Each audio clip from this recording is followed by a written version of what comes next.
Hi friends, இன்றைக்கி பக்கோடா செய்கிறேங்க. ஆரோக்கியம் தரும் ராகி மாவில் பக்கோடா இன்றைக்கி செய்யலாம்.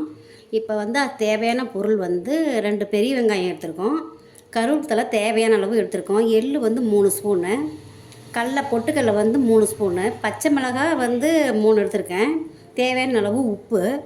இப்போ எப்படி செய்யுதுன்னு பார்க்கலாம் பாருங்கள்.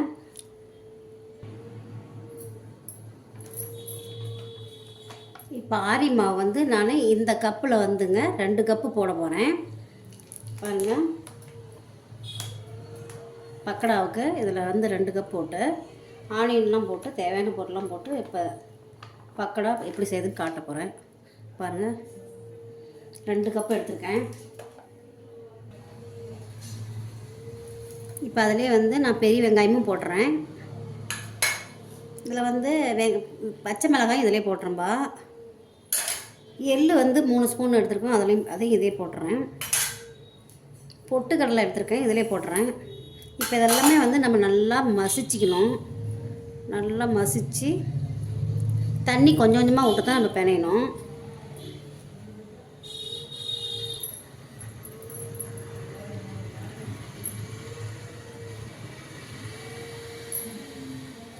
நிறையா தண்ணி ஊற்றுனீங்கன்னா எல்லாம் ரொம்ப கெட்டியாயிரும்.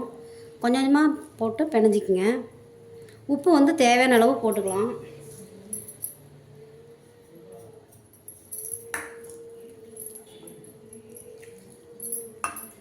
நல்லா மசிச்சுக்குங்க.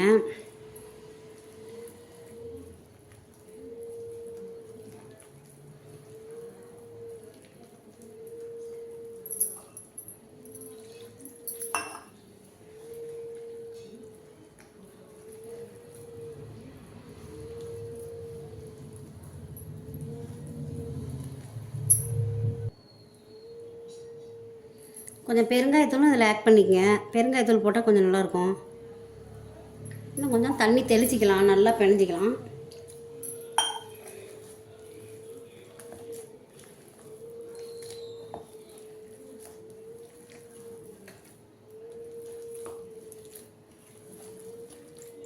அதை கருவேப்பிலை எடுத்து வச்சுக்கிறோம் இல்லைங்களா, அதை கடைசியாக நம்ம எண்ணெயில் பொரித்து இது மேலே போட்டுக்கலாம், பக்கோடா மேலே. இது பிணைஞ்சாச்சு. இப்போ நான் எண்ணெயில் போட்டு எப்படின்னு செய்யறதுன்னு காட்டுறேன் பாருங்கள். பாருங்கள், எண்ணெய் நல்லா காஞ்சிருச்சு. இப்போ நம்ம ராகியில் பக்கோடா போடலாம். சின்ன சின்னதாக போட்டு நம்ம எந்த பிறகு எடுத்துடலாம். இது குழந்தைங்களுக்கு ஸ்நாக்ஸாகவும் நம்ம தரலாம், சாப்பிடுவாங்க. இது உடம்புக்கு நல்லது. ராகி மாவில் எவ்வளோ நம்ம செய்யலாம், நிறைய ஐட்டம் செய்யலாம். அதில் இது ராகி பக்கோடா.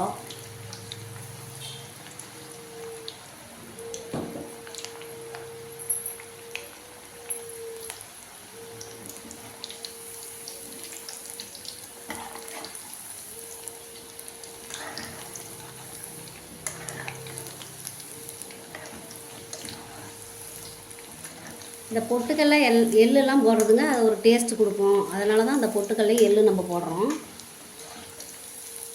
அது நல்லா மொறு மொறுன்னு வந்திருக்கு.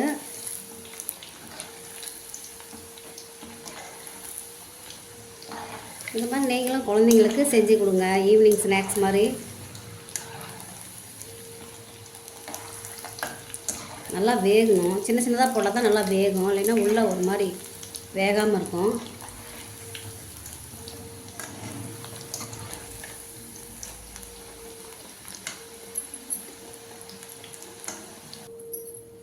எல்லாமே இந்த மாதிரி கொஞ்சம் கொஞ்சமாக போட்டு நம்ம வேக வச்சு எடுத்துடலாங்க.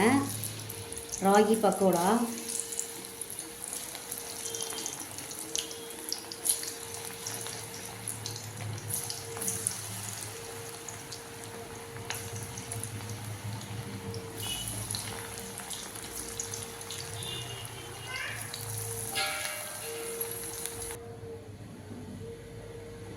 பாருங்கள், ஆரி மாவு பக்கோடா ரெடி ஆயிடுச்சு.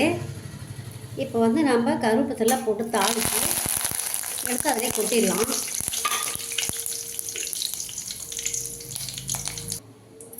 பாருங்கள், ஈஸியாக முடிஞ்சது. அவ்வளோதான், ராகி மாவு பக்கோடா ரெடி ஆயிடுச்சு. இது மாதிரி நீங்களும் செஞ்சு சாப்பிட்டு பாருங்கள். லைக்